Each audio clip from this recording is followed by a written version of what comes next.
branch. That was the extent of the wind here in Martinez. So, and have a good night. And I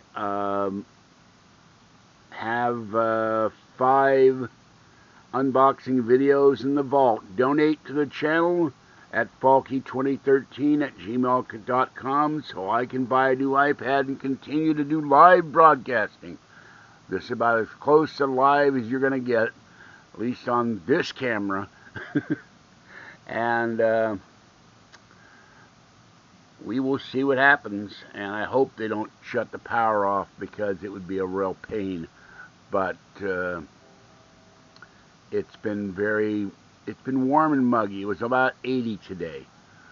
I see a little branch moving in the wind, but maybe we've got 4 miles an hour. I don't know. All right.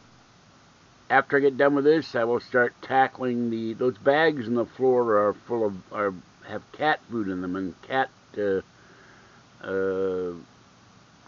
Meow Mix cups that haven't been used yet. So I'm going to transfer everything into one bag and then pick stuff off the floor. All right. Talk to you later. Have a good night. Bye-bye. Turn this around.